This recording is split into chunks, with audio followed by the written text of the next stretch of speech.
Hello everyone, today we will discuss about Fraunhofer diffraction at N slits.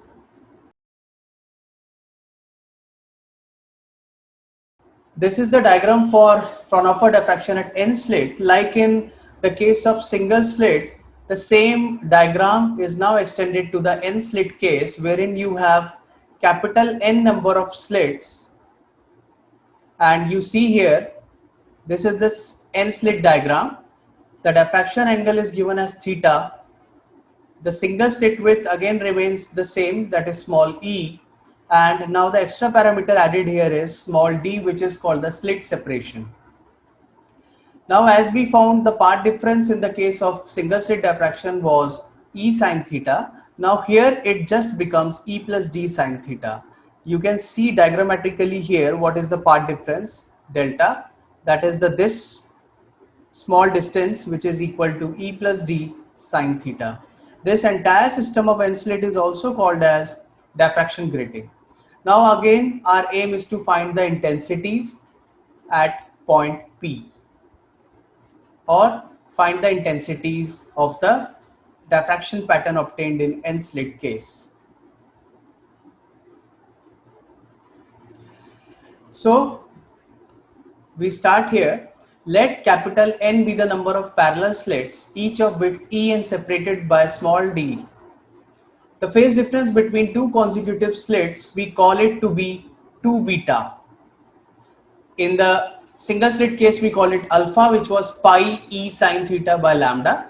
Now in the case of N slit, we call the phase difference between two consecutive slits to be 2 beta, that is 2 pi by lambda e plus d sine theta. E plus d sine theta is the path difference.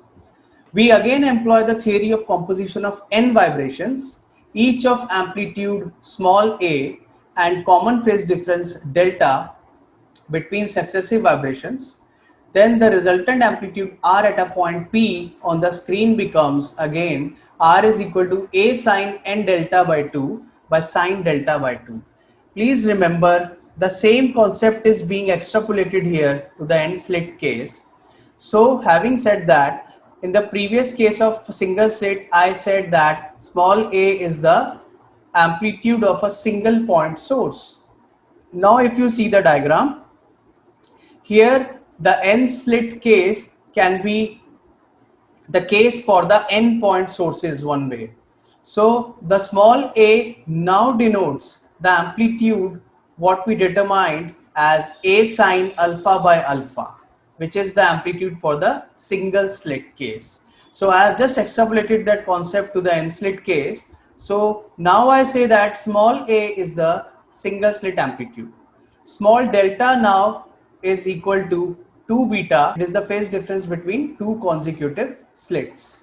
And small n was the number of point sources. Now here it is the N slit case. So small n is equal to capital N.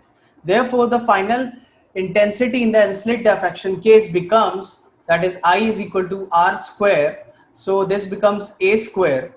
A square is nothing but A square sine alpha square by alpha square. And then comes this term, which is sine n delta by 2 by sine delta by 2. So we substitute for small n to be capital N, delta to be 2 beta. So I get n beta, and this term sine delta by 2 becomes 2 beta by 2, that is beta. So you see it's a equation which contains two terms which are a square sine square alpha by alpha square, which is the contribution due to the single slit diffraction, and sine square n beta by sine square beta is due to the N slit interference case. Now please remember, we have very large number of n values. The number of slits are very large. So this second term has a very huge contribution to the intensity of N slit case. Now we go for the condition for principal maxima. Now we are talking about the second term, which is sine square n beta by sine square beta. Now this is a dominant term, so we will derive the conditions with respect to this. So condition for principal maxima will be when sine beta becomes 0. That is the denominator becoming 0, which will make the intensity to be infinite or very high intensity. So when sine beta is equal to 0, beta is equal to plus minus n pi, or substituting for beta, we have this equation, which is e plus d sine theta equal to plus minus n lambda. Now we'll find the condition for minima. This occurs when sine n beta, which is the numerator, the sine n beta becomes 0, which implies n beta is equal to plus minus m pi. Now it is very important to understand what are the values of m. M values are n plus 1. Why is this so? If we keep m is equal to nn, just substitute back in the previous equation here, you get n beta is equal to nn pi. That means beta becomes n pi. Now beta cannot be equal to n pi because that condition is already taken for the principal maxima. So we just add plus 1. So m has to be equal to nn plus 1, which makes the equation e plus d sine theta is equal to plus minus n lambda by capital N.